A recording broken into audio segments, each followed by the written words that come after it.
सरल श्रीमद् भगवद गीता। गीता चिंतन और बोध। लेखक रामचंद्र जोरवर, दार्शनिक सिद्ध साधक। अध्याय 18, मोक्ष संन्यास योग। कुल श्लोक 78, भाग 76। श्लोक 56 से 66 भक्ति सहित कर्मयोग का विषय है। श्लोक 56, अध्याय 18। सर्वकर्माण्यपि सदा कुर्वाणो मद व्यपाश्रयः मत्प्रसादाद्वाप्नोति शाश्वतम पद्मव्ययम्। विषय, भक्ति निष्काम कर्म योग द्वारा ईश्वर प्राप्ति। अनुवाद, मेरी शरण में रहने वाला कर्मयोगी सब कर्मों को करते हुए भी मेरी कृपा से सनातन अविनाशी परमपद को प्राप्त करता है। चिंतन, हम कर्म से बच नहीं सकते। जो परंपरा से आते हैं, प्रकृति प्रदत्त होते हैं। प्रकृति के अतिरिक्त समाज परिवार में भी मनुष्य को अनेक कर्म करने पड़ते हैं। इसके बिना यह जीवन नहीं चलेगा। लेकिन इन कर्मों में भी फर्क है। कुछ कर्म शास्त्रों आचारों के अनुसार होते हैं, जबकि कुछ कर्म शास्त्रों के विरुद्ध होते हैं। अक्सर लोग इसे बिना उनकी जानकारी के करते हैं। इससे उसे व्यक्तिगत रूप से कितना लाभ होता है, यह शोध का अंग है, लेकिन वह अपने क्षणिक लाभ के लिए अन्य प्राणियों प्रकृति को जो हानि पहुंचाता है, वह शास्त्र विरुद्ध कर्म कहलाता है।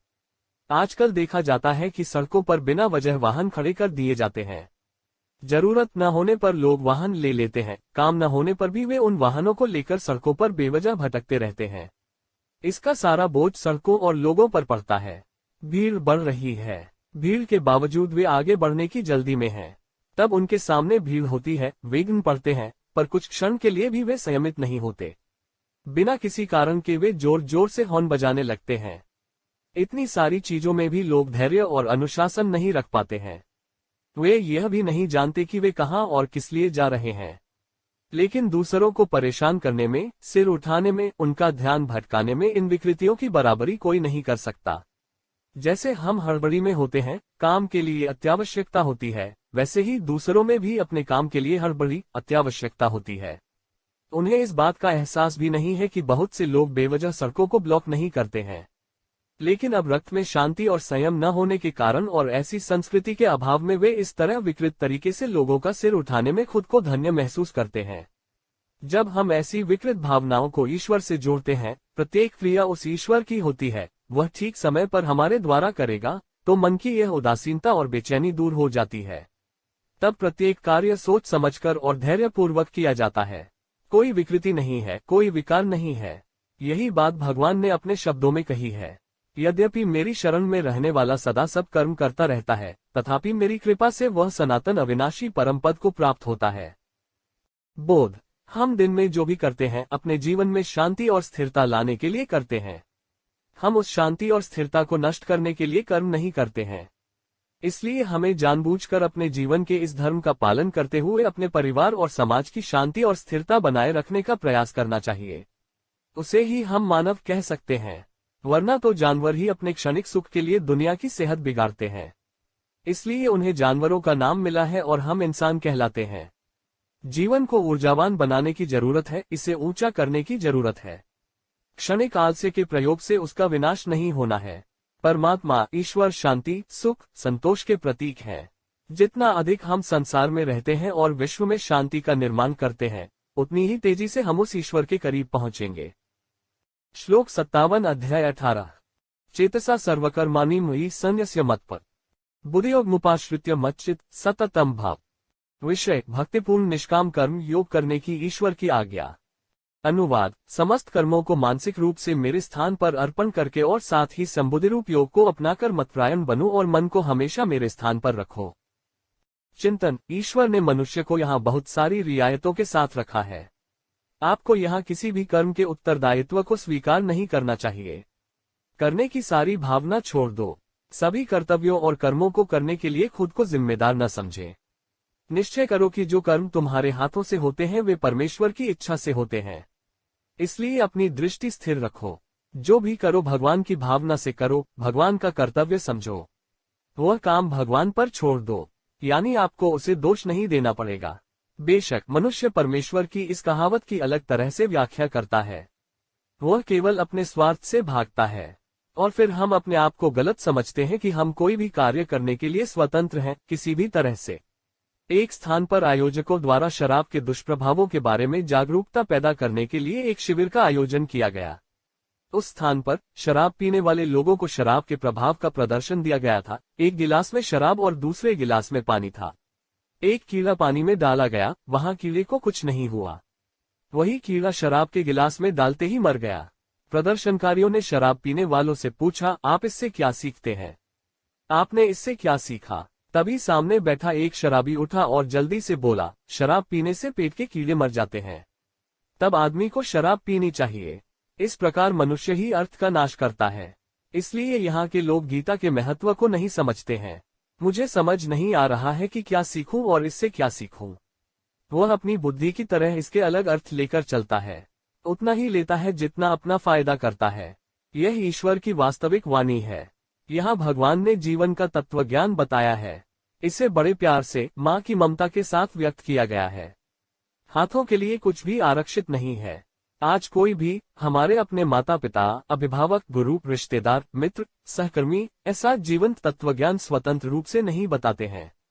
वे हमारी अज्ञानता को दूर करने और आगे बढ़ने में हमारी मदद नहीं करते हैं। इसलिए संत भगवान कृष्ण को माँ कहते हैं, विठा माता के रूप में देखते हैं। इसके लिए इतना ही उस परमात्मा ने अर्जुन का बहाना बनाकर संसार का उद्धार किया है। उनकी सारी शंकाओं को दूर करके, उनके अज्ञान को दूर करके दुनिया को सच्चाई दिखा दी है।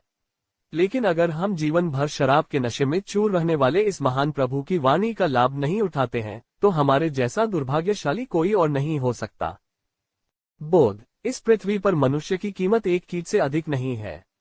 लेकिन वह इतने भ्रम में जीता है, इतने अहंकार और दंभ में कि उसे यह भ्रम हो गया है कि मेरे जैसा दूसरा कोई हो ही नहीं सकता। लेकिन भगवान यहाँ एक एक करके रथी महारथी को जन्म दे रहे हैं। इंसान को अपनी औकात देखकर ही अपना जीवन नम्रता से जीना चाहिए। जीवन को अच्छी तरह से अनुशासित होना चाहिए। अपने साथ साथ संसार के हित की भी चिंता करनी चाहिए। हमें यह नहीं भूलना चाहिए कि वही हमें जन्म देता है, हमें पालता है और अंत में मिट्टी में मिला देता है। वह हमेशा अपने पैर जमीन पर रखता है। आत्मचिंतन से संसार, आत्मा और ईश्वर का ध्यान, मनन और चिंतन किया जा सकता है। इसमें एक अलग ही आनंद है। वहाँ हम अपने अस्तित्व का मूल्य जानते हैं। हमें एहसास होता है कि हम और कुछ नहीं बल्कि पक्षपाती हैं और यह कि भगवान हमें बहाने बना रहे हैं और हमारे माध्यम से कई काम कर रहे हैं। तब समस्त आसक्ति समाप्त हो जाती है और प्रत्येक कर्म में ईश्वर के कार्य को देखने की वृत्ति बन जाती है। वास्तविकता से अवगत हों, तब हम न तो कुछ स्वीकार कर सकते हैं और न ही टाल सकते हैं। यह जानकर कि मैं जो कुछ भी करता हूँ केवल भगवान के लिए करूँगा, मुझे उनकी भक्ति और नाम में आनंद आने लगता है। श्लोक 58 अध्याय 18 मच्चित सर्वदुर्गानि मत्प्रसादात् तरिष्यसि अच्चित्वमहनरान् श्रोष्यसि विनिक्ष्यसि। विषय, ईश्वर के चिंतन से मुक्ति और ईश्वर के ज्ञान के उल्लंघन से पतन। अनुवाद, ऊपर बताए अनुसार मन को मेरे स्थान पर रखने से आप मेरी कृपा से सब संकटों से सहज ही पार हो जाएंगे और यदि अहंकार के कारण मेरी बात नहीं मानोगे तो नष्ट हो जाओगे, अर्थात परोपकार से वंचित रह जाओगे। चिंतन, मनुष्य अज्ञान के कारण विभिन्न योनियों में जन्म लेता है। मनुष्य जन्म भी उसी की माया के कारण है। इसमें जो जोड़ा जाता है वह है शरीर की पहचान, भौतिक सुख सुविधाएं। फिर वह मान, बल, अहंकार में मदहोश होकर जीने लगता है। यदि कोई उसके हित की बात कर रहा है तो वह आसानी से उसे रुचिकर नहीं लगता। वह तुरंत किसी पर भरोसा करने को तैयार नहीं है। तब भगवान स्वयं उनके सामने प्रकट हो गए। उन्होंने कुछ कहा भी तो इस अज्ञान में जन्मे व्यक्ति को स्वीकार नहीं था। यही मुख्य कारण है कि कई लोग और उनके परिवार पीड़ित हैं। यदि उस कुल में कर्ता उत्पन्न हो जाता है तो उस कर्ता की आज्ञा में रहते हुए जैसा वह कहता है वैसा कर्म और आचरण करने की तत्परता नहीं रहती। वे एक ही व्यक्ति के कष्टों पर जीते हैं, लेकिन यह उनका अधिकार है। वे उसके प्रति इस भावना से व्यवहार करते हैं कि जो रहता है वह उन पर कोई उपकार नहीं करता है, वे अनुचित व्यवहार करते रहते हैं। तब ऐसे परिवार में कर्ता का हृदय उदास हो जाता है और वह भी उनकी भावनाओं की कद्र करना बंद कर देता है, मोहभंग हो जाता है। फिर उस कर्ता के द्वारा उसके परिवार की उन्नति रुक जाती है, प्रगति रुक जाती है। वह अपने कर्मों से अपने मान, सम्मान और धन में जिया है और जी रहा है, लेकिन सिर्फ इसलिए नहीं कि दूसरों का व्यवहार अच्छा नहीं है। ऐसे कई परिवार आगे चलकर गरीबी और पतन की गिरफ्त में आ जाते हैं। कर्ता की बात सुनना परमात्मा के आदेश के समान है, लेकिन वो इसे नहीं समझते हैं और फिर ये लोग अपने ही हाथ और अहंकार से आत्महत्या कर लेते हैं। भगवान अर्जुन को उसी विषय को थोड़े अलग शब्दों में समझाते हैं। ऊपर बताए अनुसार मन को मेरे स्थान पर रखने से मेरी कृपा से तुम सहज ही सब संकटों से पार हो जाओगे, और यदि अहंकार के कारण मेरी बात नहीं मानोगे तो नष्ट हो जाओगे, अर्थात परोपकार से वंचित हो जाओगे। बोध। हमें आत्मनिरीक्षण करना चाहिए कि हम में कितना अहंकार, अभिमान और हठ है। ये दोष मनुष्य को हमेशा नीचे गिराते हैं। कम से कम जो लोग अपने जीवन में कुछ नहीं करते उन्हें यह झूठा अहंकार कभी नहीं आना चाहिए। बहुत से लोग इस या उसके नाम से भ्रम और अज्ञानता में जी रहे हैं। वे खुद कुछ नहीं करते, लेकिन ये रिश्तों को जोड़कर ही खुद को ऐसे ही दिखाते रहते हैं। आज जैसे स्मार्टफोन से किसी का मैसेज किसी को फॉरवर्ड किया जाता है, उनके ज्ञान और प्रशंसा को दर्शाता है। बहुत से हैं जो सही तौर पर जीते हैं और कुछ ऐसे हैं जो सक्रिय हैं, इसलिए कई दुख, कष्ट, संघर्ष हैं। हर जगह भ्रम है, क्योंकि मनुष्य स्वयं को बनाने, स्वयं कुछ बनने के बजाय दूसरों को ज्ञान सिखाने का आदी हो गया है। जो अहंकार और शक्ति से फूला हुआ है वह इस राष्ट्र की आत्महत्या है। श्लोक 59 और 60 अध्याय 18। यदान्कारमाश्रित्य न योत्स्य इति मन्यसे मिथ्येष व्यवसायस्ते प्रकृतिस्त्वा नियोक्ष्यति स्वभावजेन कौन्तेय निबद्ध स्वेन कर्मणा कर्तुं नेच्छसि। विषय। बिना इच्छा के भी स्वाभाविक क्रियाएं प्रकृति के बल से होती रहती हैं। अनुवाद। तुम अहंकार को धारण करके सोचते हो कि मैं युद्ध नहीं करूंगा, यह तुम्हारा निश्चय व्यर्थ है, क्योंकि आपका स्वभाव ही आपको लड़ने पर मजबूर कर देगा। हे कुति पुत्र, जो कर्म तुम रजोगुण के कारण नहीं करना चाहते उन्हें तुम विनीत भाव से करोगे, क्योंकि तुम्हारे पिछले कर्म नैसर्गिक कर्मों से बंधे हुए हैं। चिंतन। यद्यपि हम यह सोचते हैं कि जो कर्म हम प्रायः अपनी बुद्धि, अपने मन से करते हैं, उन कर्मों के पीछे वास्तविक प्रेरणा इसी प्रकृति से होती है। हमारा शरीर, हमारा दृष्टिकोण उसके गुणों के अनुसार बनता है। इस प्रकृति को भी जो प्रेरणा मिलती है वह ईश्वर से है। ईश्वर उसे वह ऊर्जा, वह चेतना प्रदान कर रहा है। इसीलिए हमारी प्रकृति को प्रकृति के नियमों के अनुसार चार अलग अलग गुणों के अनुसार चार प्रकारों में बांटा गया है। किसी का शरीर क्षत्रिय वर्ण के गुणों से संपन्न है तो किसी का शरीर ब्राह्मण वर्ण के गुणों से संपन्न है। किसी का शरीर वैश्य वर्ण के गुणों से भरा है तो किसी का शरीर शूद्र वर्ण के गुणों से भरा हुआ है। उन गुणों के अनुसार ही वे उस व्यक्ति के शरीर बन जाते हैं और उस व्यक्ति के स्वभाव भी। वही प्रकृति व्यक्ति को प्रकृति के इन गुणों के अनुसार कार्य करने के लिए विवश करती है। यद्यपि अर्जुन अस्थायी रूप से अपने रिश्तेदारों को मारने के विचार से प्रेतवादित है, उसके शरीर को प्रकृति द्वारा एक क्षत्रिय के रूप में आकार दिया गया है। इसलिए वह जन्म से ही युद्ध नीति से परिचित है। वह कुछ भी करे तो भी दूसरे वर्णों के कर्म उसे शोभा नहीं देंगे। वह अपने जीवन में युद्ध ही खेल सकता है। प्रकृति के इस नियम को भगवान भली भांति जानते हैं, इसलिए भगवान अर्जुन को आश्वस्त करते हैं। तुम अहंकार को पकड़कर सोचते हो कि मैं युद्ध नहीं करूंगा, यह तुम्हारा निश्चय व्यर्थ है, क्योंकि आपका स्वभाव ही आपको लड़ने पर मजबूर कर देगा। हे कुति पुत्र, जो कर्म तुम रजोगुण के कारण नहीं करना चाहते उन्हें तुम विनीत भाव से करोगे, क्योंकि तुम्हारे पिछले कर्म नैसर्गिक कर्मों से बंधे हुए हैं।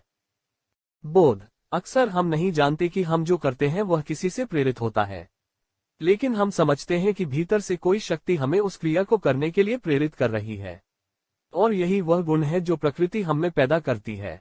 इसलिए हमें अपने स्वभाव के अनुसार कार्य करने की प्रेरणा मिलती है। फिर वह कर्म अच्छा है या बुरा यह बात का हिस्सा है। हम स्वतः ही उस कर्म के प्रति आकर्षित हो जाते हैं, और फिर वह करना भी मुक्ति है। जो प्रकृति के इन नियमों को अच्छी तरह जानते हैं वे उस कर्म में अतृप्ति लाकर उस कर्म को श्रेष्ठ बनाने का प्रयत्न करते हैं, क्योंकि करने के अलावा कोई विकल्प नहीं है, लेकिन केवल जानकार ही चाहते हैं कि इससे कुछ भी बुरा न हो। श्लोक 61 अध्याय 18। ईश्वर सर्वभूतानां हृदयेषु तिष्ठति भ्राम्यन् सर्वभूतानि यंत्रारूढ़ानि मायया। विषय। सभी के दिलों में वास करने वाली दिव्यता की व्यापकता। अनुवाद। हे अर्जुन, ब्रह्मांड में वास करने वाले भगवान सभी जीवित प्राणियों के दिलों में रहते हैं, जो अपनी माया से भौतिक शरीर से जुड़े होते हैं। सभी जीवित प्राणियों को उनके कर्मों के अनुसार घुमाते हैं। चिंतन। हमारा शरीर हमारे जीवन का माध्यम है, लेकिन उस शरीर को चलाने वाला सारथी उसकी आत्मा है। उस सारथी को वह कार्य करने वाला परमपिता परमेश्वर ही बनाता है। ये सब प्राणी उस प्रभु की आज्ञा से अपने रथों को चलाते हैं, लेकिन बीच बीच में ये सारथी भ्रमित हो जाते हैं कि हम इस शरीर के मालिक हैं। लेकिन यह वैसा नहीं है। यह शरीर उन्होंने पंचमहाभूतों से लिया है। आत्मा की नियुक्ति ईश्वर करता है। यदि यह शरीर आत्मा का होता तो इसके रोगी होने का प्रश्न ही नहीं उठता। उनके मरने का तो सवाल ही नहीं था। वह सारथी अपने स्वामित्व के अनुसार उसे सनातन और अमर बना देता। लेकिन वह ऐसा कुछ नहीं कर सकता। आत्मा इस शरीर का उपयोग तभी तक कर सकती है जब तक ईश्वर ने उसके कार्य की सीमा निर्धारित की है। फिर इसे पंचमहाभूतों को लौटाना होता है। आत्मा को संन्यास लेना है। अगले काम के लिए उसे भगवान के सामने समर्पण करना पड़ता है। आपको उस पर निर्भर रहना होगा। भगवान ने उसे अगला अवसर कहाँ देना है, इस आधार पर कि उसने कितना पुण्य जमा किया है और कितने पाप किए हैं, उस अवधि के दौरान भगवान ने उसे ऐसा करने का अवसर दिया है। तदनुसार भगवान उसे अलग अलग योनि या अलग अलग घरों में पुनर्जन्म लेते हैं। वहां वह उससे अगला काम करवाती है। इस ब्रह्मांड में जहां कहीं भी जीव हैं, वे परमेश्वर के सेवक हैं। भगवान के अलावा यहाँ कोई भी वास्तव में स्वतंत्र मुक्त नहीं है। उसने सभी भूतों को अपने वश में कर रखा है, अपने अधीन कर रखा है। हम यहाँ अलग अलग आजादी के गीत गाते हैं, वे प्रदर्शन कर रहे हैं, लेकिन यहाँ का राजा भी भगवान का सेवक है। लेकिन सच्चे दिल से उनकी पूजा करने वाले को भगवान अपना सेवक नहीं मानते। भगवान उस भक्त को अपना मित्र मानकर हमेशा के लिए इन भूतों की योनि से मुक्त कर अपने पास बुला लेते हैं। इसमें स्वयं शामिल है। यहाँ भगवान अर्जुन को बता रहे हैं कि किस तरह हर आत्मा और उसके कर्मों का हिसाब उस भगवान के पास होता है। भगवान कहते हैं, हे अर्जुन, ब्रह्मांड में वास करने वाले भगवान सभी जीवित प्राणियों के दिलों में रहते हैं, जो अपनी माया से भौतिक शरीर से जुड़े होते हैं। सभी जीवित प्राणियों को उनके कर्मों के अनुसार घुमाते हैं। बोध, हम हमेशा इस भ्रम में रहते हैं कि हम स्वतंत्र हैं, मुक्त हैं। हम पर किसी का अधिकार नहीं है, कोई किसी से बंधा नहीं है। लेकिन यह हमारी सबसे बड़ी गलतफहमी है, भ्रम है। सब भूतों को कंट्रोल करने वाला परमपिता ही है। वह आत्मनिर्भर है। उन्होंने ही इन सभी भूतों को जन्म दिया है। यह उसका विस्तार है। इसलिए उनकी शक्ति के बिना, उनकी प्रेरणा के बिना, उनकी चेतना के बिना हम अपने जीवन के इस रथ को नहीं चला सकते, इसे तेज नहीं कर सकते। जब वे इस शरीर को भोजन के रूप में ईंधन देते हैं तो हम अपने शरीर की इस कार को चलाते हैं। यदि वह अन्न और जल का उत्पादन बंद कर दे तो यहाँ जीवन का जन्म नहीं हो सकता। हमें लगता है कि हम खेती कर रहे हैं, खाद्यान्न उगा रहे हैं। यह हमारी गलतफहमी है। हम केवल कर्म करते हैं। वह उस कर्म के लिए ऊर्जा भी प्रदान करता है। पृथ्वी को इन खाद्यान्नों का उत्पादन करने के लिए ऊर्जा का मूल स्रोत उस परमात्मा से आता है। उसके लिए वह पानी बन जाता है, वह सूर्य बन जाता है। हम केवल कर्म करते हैं, लेकिन यह ईश्वर है जो बनाता है और पैदा करता है। इसलिए वह हर जगह नियंत्रण में है। अंततः परमपिता परमात्मा ही कर्म कराते हैं। हम उसके हाथों की कठपुतली हैं। जो कुछ भी करेगा वह भगवान ही करेगा। श्लोक 62 अध्याय 18। तमेव शरणं गच्छ सर्वभावेन भारत, तत्प्रसादात् परा शांतिं स्थान प्राप्स्यसि शाश्वतम्। विषय, परमेश्वर के प्रति समर्पण की आज्ञा और उसके परिणाम। अनुवाद, हे भारत, उस प्रभु को सब प्रकार से समर्पित कर दो। उस परम आत्मा की कृपा से ही तुम्हें परम शांति और सनातन परमधाम प्राप्त होगा। चिंतन, किसी की आज्ञा में रहना और किसी की आज्ञा में न होना उसका निजी प्रश्न है, परंतु परमपिता परमात्मा की आज्ञा में रहकर उनके द्वारा दिए गए कर्मों को बिना आसक्ति और आलस्य के करते रहने से कोई मुक्ति नहीं है। जहां हम जन्म लेते हैं वहां हमें परमात्मा द्वारा हमारे पूर्व जन्मों के कर्मों का हिसाब रखते हुए जन्म दिया जाता है। हमारा प्रबल लगाव, इच्छा वही रहती है। उन्होंने हमें इसे पूरा करने का अवसर दिया है। फिर भी हम मानते हैं कि हम अपनी इच्छा से यहाँ पैदा नहीं हुए हैं। उसे इसका पछतावा है। यदि मैं किसी निश्चित स्थान पर पैदा हुआ होता तो मैंने यह किया होता, मैंने वह किया होता, और मैं जीवन भर रोता हूँ। भगवान उसके साथ रहकर उसकी यह पुकार सुन रहे हैं। फिर वही परमात्मा उसे उसकी इच्छा के अनुसार अगला जन्म देता है।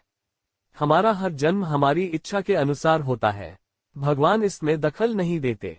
जैसे हम अपनी पसंद की गाड़ी चुनते हैं, वैसे ही आज हमारे पास जो घर है उसे भी चुनते हैं। चाहे राजा हो या गरीब, हमने वह अवसर परमेश्वर से लिया है। फिर भी संसार के इस भिन्न रूप को देखकर हमारे मन में नए और भिन्न भिन्न प्रलोभन उत्पन्न होते हैं। पुरानी यादें मिट जाती हैं, उन्हें भुला दिया जाता है। फिर किसी और का कुछ देखकर यह आत्मा इस मनस्थिति में खो जाती है कि यदि मेरा जन्म वहां होता तो मैं यह करता और वह करती। ओह, लेकिन अब भी आपको वह करने से कौन रोक रहा है जो आप यहाँ चाहते हैं? यहाँ तक कि वास्तविक परमेश्वर भी आपको अस्वीकार नहीं करता। तो आपको कर्म करना चाहिए। वह इसी जन्म में तुम्हारी इच्छाएं पूरी करेगा और तुम्हें मुक्ति मिलेगी। फिर क्यों और किसके लिए इन कमियों को ढूंढ रहे हो? लेकिन न नाच पाने का, आंगन को टेढ़ा कहने का जो भाव है वह हमारा नहीं है। ऐसा व्यक्ति कभी मुक्ति को प्राप्त नहीं होगा, कभी मोक्ष को प्राप्त नहीं होगा। उसके लिए उस परमात्मा के प्रति समर्पण को अभी जानना और समझना चाहिए। हम यहाँ राजा होकर भी बहुत तीर नहीं चलाएंगे और रंक होकर भी कोई क्रांति नहीं करेंगे। परम सत्य अंततः ईश्वर है, अनंत सुख है, संतोष है। इसलिए भगवान अर्जुन को मना लेते हैं, हे भारत, उस प्रभु को सब प्रकार से समर्पित कर दो। उस परम आत्मा की कृपा से ही तुम्हें परम शांति और सनातन परमधाम प्राप्त होगा। बोध। जब भी हमारे जीवन में कोई समस्या आती है, जब भी कोई संकट हम पर आता है, हम उसका सहारा लेने लगते हैं। वह उनकी शरण में जाने की कोशिश करता है। ऐसा आदमी मुझे इस मुसीबत से बचाएगा, ऐसा आदमी मेरी समस्याओं का समाधान करेगा। लेकिन यहाँ कोई और नहीं है जो भगवान के अलावा हमारी समस्याओं का निश्चित रूप से समाधान कर सके। पामर ही है जो अपनी निजी समस्याओं से परेशान है। वे अपने लिए किसी का सहारा मांग रहे हैं। आपकी समस्या का समाधान क्या होगा? यदि हम सीधे सर्वोच्च सत्ता के सामने समर्पण करते रहें, तो वह तुरंत हमारी मदद करेगा, हमारी समस्याओं को जड़ से समाप्त करेगा। लोग कभी कभी अपने ज्ञान की कमी, दिल में कड़वाहट और अन्य विकारों के कारण अपनी समस्याओं को हल करने के बजाय उन्हें बढ़ा देते हैं। ईश्वर के हृदय में कड़वाहट नहीं है, न होनी चाहिए। वह हर उस व्यक्ति को मुक्त करता है जो सभी परेशानियों और सभी समस्याओं से आत्मसमर्पण करता है, स्थायी समाधान करता है। इसलिए हमेशा उनके सामने समर्पण करो, उसके रहो, उनकी भक्ति में यह जीवन व्यतीत करो। श्लोक 63 अध्याय 18। एति ते ज्ञानमाख्यात गुह्याद गुह्यतर मया विमृश्येद शिष्येन यथेत्सी तथा कुरु। विषय प्रवचन का उपसंहार। अनुवाद। इस प्रकार मैंने तुम्हें यह ज्ञान बताया है जो गोपनीय से भी अधिक गुह्य है। अब तुम इस रहस्यमय ज्ञान का अच्छी तरह से विचार करो और फिर जैसा चाहो वैसा करो। चिंतन। भगवान अर्जुन को बहुत प्रेम करते हैं, क्योंकि अर्जुन उसका मित्र है। इसके अलावा वह धर्मी है और उसकी ईश्वर के प्रति गहरी आस्था और भक्ति है। भगवान और क्या चाहता है? वह भाव का भूखा है। वह हमेशा धर्मी व्यक्ति के साथ खड़ा रहता है। यदि ऐसे व्यक्ति की ईश्वर के प्रति दृढ़ आस्था और भक्ति हो तो वह व्यक्ति ईश्वर को अत्यंत प्रिय हो जाता है। भगवान फिर भक्त को किसी चीज की कमी नहीं होने देते। मौके पर भगवान स्वयं अपने कर्म करने के लिए दौड़ पड़ते हैं। भगवान के अनेक भक्तों, संतों और महात्माओं को यह अनुभव हुआ है। वह स्पष्ट रूप से स्वीकार करते हैं कि उन्होंने अपने जीवन में जो महान कार्य और कर्म किए उसके पीछे केवल ईश्वर की प्रेरणा थी। हम इसमें से थोड़ा सा भी नहीं कर सकते थे, परंतु परमेश्वर हमारे साथ खड़ा रहा। उसने स्वयं हमारे हाथों से यह किया। आज भी यह भावना बहुतों के मन में आती है। इस संसार में जितने अच्छे कर्म मनुष्य के हाथों से हुए हैं, उन्हीं के द्वारा स्वयं ईश्वर ने किए हैं। इन आदमियों को, इन प्यारे भक्तों को भगवान अपने हाथ, दर्शन बनाते हैं और इनके द्वारा ऐसे महान कार्य संपन्न कराते हैं। आप केवल दिखावा नहीं कर सकते। फलाने कारणों से हम कुड़कुड़ाते हैं, गाते हैं, पर जिनका मन निर्मल होता है, वे युगों युगों तक मनुष्य की स्मृति में बने रहने वाले परिश्रम को मुस्कुराकर मुक्त कर देते हैं। वे रोना और बड़बड़ाना नहीं जानते। इनकी छाया में भी आलस्य नहीं भटकता। रात और दिन का कालक्रम उनके लिए गौण है। एक लक्ष्य को पूरा करने के लिए उन्होंने प्रण किया कि जब तक वह लक्ष्य पूरा नहीं हो जाता तब तक वह सोएंगे नहीं। जब कोई व्यक्ति किसी अच्छे कर्म के प्रति इतना आसक्त और दृढ़ हो जाता है, तो वह कर्म उसके द्वारा हठपूर्वक नष्ट कर दिया जाता है। भगवान को अर्जुन के व्यक्तित्व, दृढ़ संकल्प, सत्यनिष्ठा के बारे में पूरी जानकारी है। इसलिए उन्होंने उसे गीता का गुप्त ज्ञान बताया, क्योंकि परमेश्वर जानता है कि वह उस ज्ञान को पूरी तरह आत्मसात करने और व्यवहार में लाने के योग्य है। एक बार जब वह ज्ञान, जीवन का वह दर्शन, रहस्य अर्जुन को बता दिया गया, तो वह निश्चित रूप से उस सभी ज्ञान का उपयोग करेगा। बाद में अर्जुन को यह विश्वास हो गया कि उसे इसे वापस बुलाने की आवश्यकता नहीं है। भगवान इसे उसके निर्णय पर छोड़ देते हैं।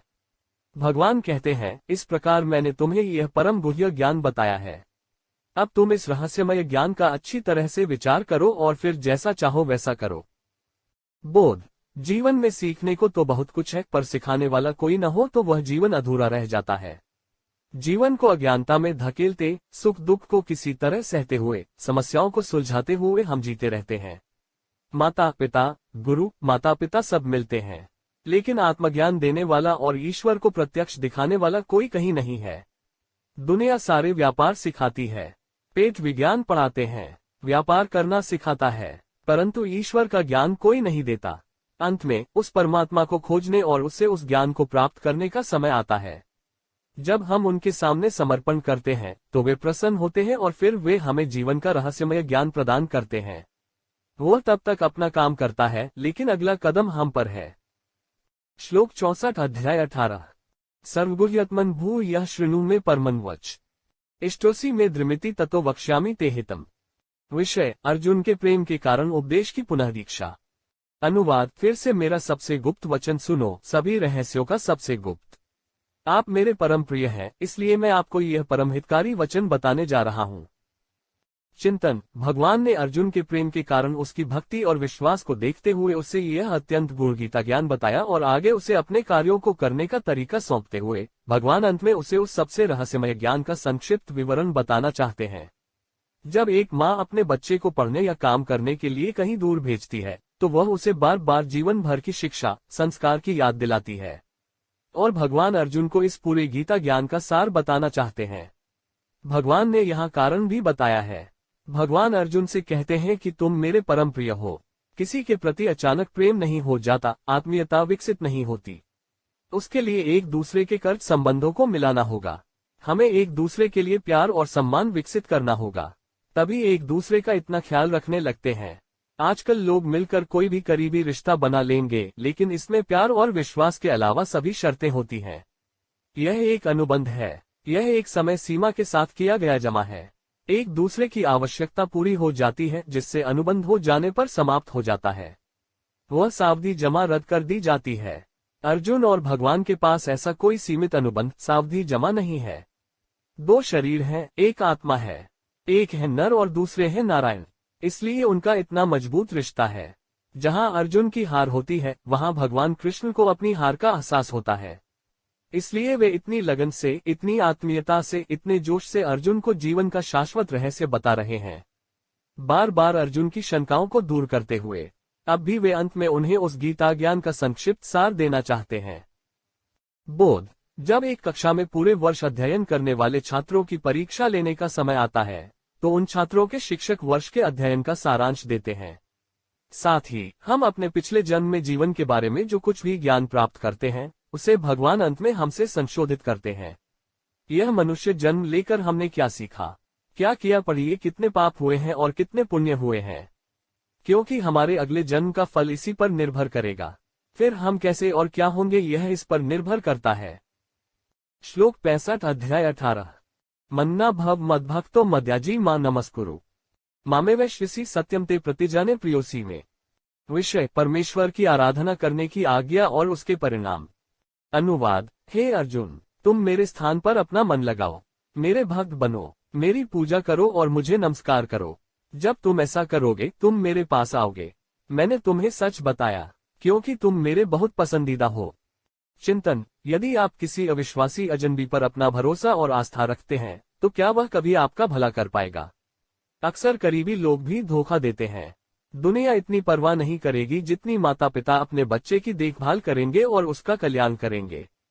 कोई हमारा इतना फायदा नहीं कर पाएगा। भगवान भी उन माता पिता के माता पिता हैं। यह अति प्राचीन है। वह है जो सभी के लिए गहराई से परवाह करता है। वह अकेला है जो एक जीवन की परवाह करता है। पहले भी उन्होंने यहाँ जन्म लेने वाले सभी जीवों की देखभाल की, उनकी देखभाल की। वही उनकी देखभाल करता है जो अभी भी वहाँ है, वही उनका पालन पोषण करता है। वह उन्हें देखेगा जो इसके बाद पैदा होंगे। इसलिए भगवान अर्जुन को निश्चितता के साथ, आश्वासन के साथ कहते हैं, हे अर्जुन, तुम मेरे स्थान पर अपना मन लगाओ, मेरे भक्त बनो, मेरी पूजा करो और मुझे नमस्कार करो। जब तुम ऐसा करोगे तुम मेरे पास आओगे। मैंने तुम्हें सच बताया, क्योंकि तुम मेरे बहुत पसंदीदा हो। इतनी लालसा, इतनी चिंता जो सचमुच हमारे बहुत करीब है, बहुत प्यारी। यह उससे संबंधित हो सकता है। ईश्वर भी इसका अपवाद नहीं है। सारा संसार उन्हीं के समान है। लेकिन जो अपने आप को पूरे मन से समर्पित करते हैं, उन पर पूरे मन से विश्वास करते हैं, उनकी पूजा करते हैं, हमेशा के लिए विश्वास है। ध्यान, भजन, उपासना करने वालों का भगवान को विशेष ध्यान रखना पड़ता है। वे कतार में सबसे पहले खड़े होते हैं, क्योंकि वह उनके पास उसी लालसा और चिंता के साथ पहुंचता है। उसकी उपेक्षा करने से काम नहीं चलता। आजकल लोग मन में भाव न रखते हुए भी भगवान के दर्शन के पिछले दरवाजे से आगे बढ़ जाते हैं। इसलिए जहां मंदिर में ज्यादा भीड़ होती है वहां दो कतारें नजर आती हैं। पिछले दरवाजे से पैसे लेकर उन्हें पहले भगवान के गर्भ में छोड़ा जाता है और बाकी गरीबों की सामने के दरवाजे पर एक और बड़ी कतार है। मनुष्य भी ऐसे ही छोटे छोटे रास्ते परमेश्वर के पास ले जाता है। केवल वे ही जानते हैं कि वे परमेश्वर को कितना जानते हैं। लेकिन भगवान सभी को समान रूप से देखता है। वह देख सकता है कि कैसे किसी ने वसीला लगाकर और पैसे देकर दर्शन किए हैं। तब वह उन्हें जन्म से दिखाई नहीं देता। वे बार बार जन्म लेते हैं और कतार दर कतार आगे पीछे खड़े रहते हैं। वह जितनी जल्दी में होता है उतना ही उससे दूरी बना लेता है। जो मध्यम है, कम से कम भगवान के मामले में जो जल्दी में नहीं है। जो सच्चे मन से उनकी पूजा करते हैं वे भक्ति करते हैं। भगवान उनके पास आते हैं और उन्हें दर्शन देते हैं। वह उस भक्त के भजन और कीर्तन में शामिल होते हैं। वह ऐसे भक्त को भीड़ में नहीं जाने देते। यह आवश्यकता को वश में करने की अनुमति नहीं देता है। बोध, ईश्वर को किसी भी चीज से फुसलाया नहीं जा सकता। कोई धोखा काम नहीं करता, कोई शॉर्टकट काम नहीं करता। वह भाव का भूखा है, विश्वास का भूखा है। जो सच्चे मन से उनकी पूजा करता है, भजन करता है, कीर्तन करता है, मंत्रोच्चारण करता है, वही भक्त उस भगवान को प्रिय हो जाता है। मुझे यह पसंद है। तब भगवान स्वयं उस भक्त का ध्यान रखते हैं। उसके कर्म को सुगम बनाता है। वह दिव्य कर्म करता है जिसे दुनिया याद रखेगी और अंत में उसे जन्मों के चक्र से मुक्त कर अपने में समाहित कर लेता है। उसे ईश्वर की उपाधि भी दी जाती है। वह ईश्वर ही बनाने और नष्ट करने वाला होता है। श्लोक 66 अध्याय 18। सर्वधर्मान् परित्यज्य मामेकां शरणं व्रज अहम त्वा सर्वपापेभ्यो मोक्षयिष्यामि मा शुच। विषय, सभी धर्मों को त्याग कर केवल ईश्वर की शरण लेने की आज्ञा। अनुवाद, मेरे प्रति समर्पण करो, सर्वशक्तिशाली, सर्वसमर्थक, सभी धर्मों को मेरे हवाले करके मैं तुम्हें सभी पापों से मुक्त कर दूंगा। शोक मत मनाओ। चिंतन, जो लोग ईश्वर के अस्तित्व को जानते हैं वे ईश्वर की भाषा भी जानते हैं।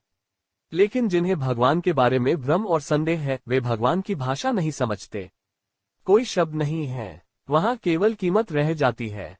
वह भाषा गूंगी है, पराई है। इसके आगे उसकी बातें नहीं निकलती। हम जो कुछ भी भगवान से बात करना चाहते हैं हमें गूंगा होना चाहिए और अपनी आंखें बंद करनी चाहिए। वहां तो आंखों की भाषा भी काम नहीं आती। पशु पक्षी बहुत कम शब्दों में अपना सारा कारोबार कर लेते हैं। एक दो शब्दों में वे इसका पूरा अर्थ समझ जाते हैं। पेड़ों को शब्दों की भी जरूरत नहीं होती, फिर भी वे एक दूसरे को दूर से जानते हैं, एक दूसरे को संदेश भेजते हैं और प्राप्त करते हैं। मनुष्य को बहुत से शब्दों की आवश्यकता होती है। कई बार उन्हें अलग अलग शब्दों में समझाना पड़ता है, तब उसे कुछ सूझता है। सिर में थोड़ी रोशनी चमकती है। हम जानवरों को नासमझ समझते हैं। पौधे यह मानने को तैयार नहीं है कि उनके पास बुद्धि है, लेकिन इतने कम शब्दों में बिना शब्दों के भी बहुत कुछ समझा देते हैं। वे इसे क्षणों में समझते हैं। तब हमें पता होना चाहिए कि वास्तव में स्मार्ट कौन है। ईश्वर के लिए भाषा महत्वपूर्ण नहीं है, शब्द महत्वपूर्ण नहीं है। वह केवल भावनाओं की परवाह करता है। आप कितने भी भजन कीर्तन गा लें और यदि उन भजनों का कोई अर्थ न हो तो भी भगवान की दृष्टि में उन भजनों का कोई मूल्य नहीं है। भाषा, भजन, कीर्तन, नाम ईश्वर तक पहुंचने के साधन हैं। इनके द्वारा मन में श्रद्धा शीघ्र बनती है, भाव बनते हैं।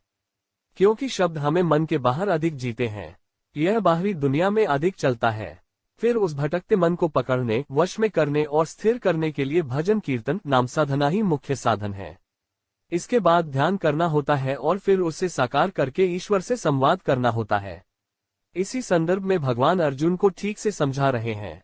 भगवान कहते हैं, मेरे लिए समर्पण करो, सर्वशक्तिमान, सर्वसमर्थक, सभी धर्मों, सभी कर्तव्यों और कर्मों को मुझे अर्पित करके मैं तुम्हें सभी पापों से मुक्त कर दूंगा। शोक मत मनाओ। अर्जुन उदास है। भगवान ने उन्हें यह गीता रहस्य इसलिए बताया कि उनका शोक दूर हो जाए। अब तुम ईश्वर पर पूरा भरोसा रखो और बिना किसी झिझक के अपना कर्तव्य करो। भगवान अर्जुन को आश्वस्त कर रहे हैं, गारंटी दे रहे हैं कि मैं उसके सभी पापों के लिए जिम्मेदार हूँ। बोध, हम जो कर्म करते हैं वो पाप है या पुण्य, इस संबंध में हमारे मन में अनेक शंकाएं उत्पन्न होती हैं। तब हम भ्रमित हो जाते हैं। मन दुविधाग्रस्त हो जाता है। हम नहीं जानते कि पाप क्या है और पुण्य क्या है। ऐसे में वास्तविक ज्ञान उस ईश्वर को सीधे समर्पण करना है। यदि आप उनका ध्यान करते हैं, उन्हें पूरे मन से समर्पण करते हैं, तो वे आपको रास्ता दिखाएंगे। वह अपने कर्मों की जिम्मेदारी लेता है, चिंता मुक्त करता है, मुक्त करता है। अब तक हमें 18वें अध्याय के श्लोक नाम 56 से 66 तक कर्म योग विषय को भक्ति के साथ समझाया गया।